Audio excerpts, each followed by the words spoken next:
Bu voqea iroqlik taksi haydovchisining hayotida ro'y berdi. Yaxshisi, voqeani uning o'zi so'zlab bersin. Oddiy kunlarimdan biri edi o'sha kun. Mijozlarimdan birini aytilgan manzilga olib borib qo'ydim. Mashinamni ortga qaytarayotganimda ko'p qavatli uydagi balkonlardan birida turgan yoshgina juvonning menga shoshib qo'l siltayotganiga ko'zim tushdi. Ayol menga kutib turing deyotganday ishora qilardi. Birozdan keyin hovliqib yetib keldi. Usti boshi xarob, rang ro'yi bir ahvolda, lekin ajablanmadim.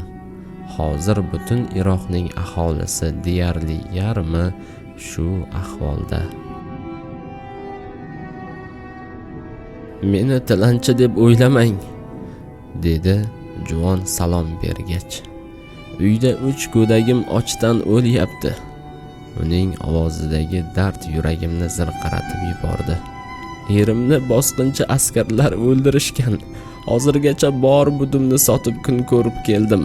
Ammo endi qo'lga ilingulik hech narsam qolmadi. Bolalarim 3 kundan buyon tuz tortishgani yo'q. O'zim nima bo'lsam bo'larman, lekin go'daklarimning non so'rab yolvorishlariga chidolmayapman. Xudo yo'lida yetimlarimga yordam qiling. Shartta cho'ntagimga qo'l soldim. Bir dasta pulimni changallaganimda shayton g'alayon qildi. Nima qilyapsan o'zi? Bunaqalarni endi ko'rishingmi? Axir bu pullarni ne mashaqqatlar bilan yig'gansan-ku, bolalaringning rizqini qiyib yiqqansan-ku.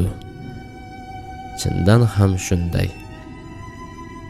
Mashinamning g'ildiraklarini almashtirishim uchun necha oylardan buyon pul yig'ayotgandim.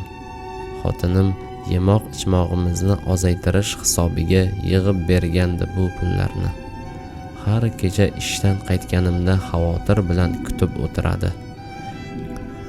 Yemirilgan g'ildiraklar bilan biror halokatga uchramasaydi deb qo'rqib o'tiradi. Bugun ustaxonaga borishim kerak.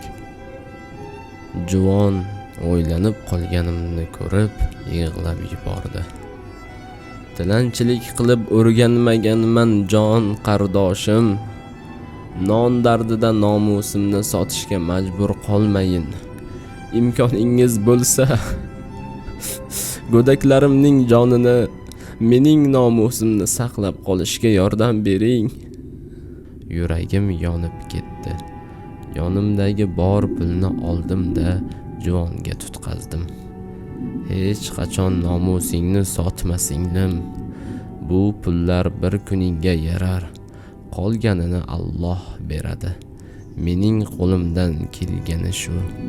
Juvon hayajondan qaltirab ketdi. Keyin ingichka qo'llarini ko'tarib duo qildi.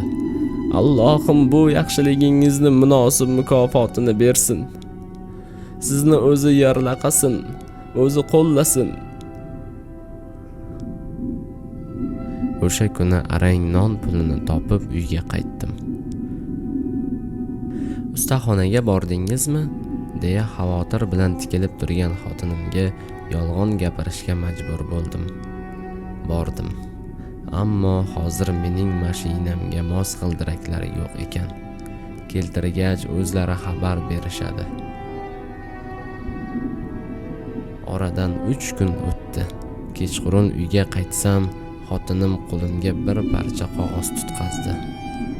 G'ildiraklarni o'rnatishga borarkansiz, ustaxonadan xabar yuborishdi, dedi suyunib. Angrayib qoldim. Axir bu qanaqasi? Hech qanaqa ustaxonaga bormaganman-ku.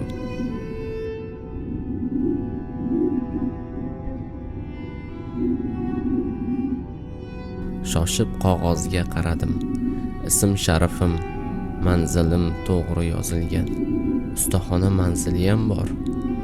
Xotinimga sir boy bermadim, ammo ertalabgacha uxlay olmadim. Balki yanglishgandir, boshqasiga adashtirgandir. Ertasiga ertalab aytilgan manzilga bordim. Shogird bola qo'limdan qog'ozni oldi-yu, menga hayratlanib qaradi va ichkariga: "Keldi, usta, u keldi!" Hayratim ming chandon oshib turganida ichkaridan to'ladan kelgan 50 yoshlardagi usta shoshib chiqib keldi. Menga bir pas tikilib turdi-da, ho'ngrab yig'lagancha bag'riga bosdi. Demak sen ekansan-da. Demak bu sen ekansan. Hech narsaga tushunmadim. Lol edim. Oxiri o'zimni qo'lga olib, ustaning qo'llaridan mahkam tutdim. Nimalar bo'lyapti o'zi? Tushuntirib bering menga, usta.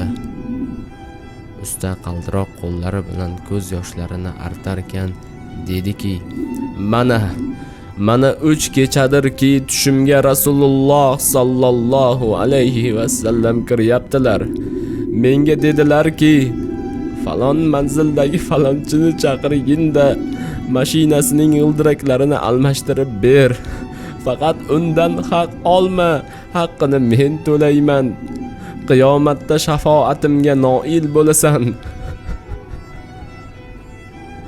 Alloh uchun so'zla qardoshim, qanday yaxshilik qilgandingki, Rasululloh sallallohu alayhi va sallam o'zlari sening mushkulotingni oson qilish harakatidalar. Qanday? Men ortiq ustaning so'zlarini eshitmasdim. Ko'z yoshlarimdan bo'g'ilib qolgandim. Yuragim qinidan chiqqudek urardi. Subhanalloh.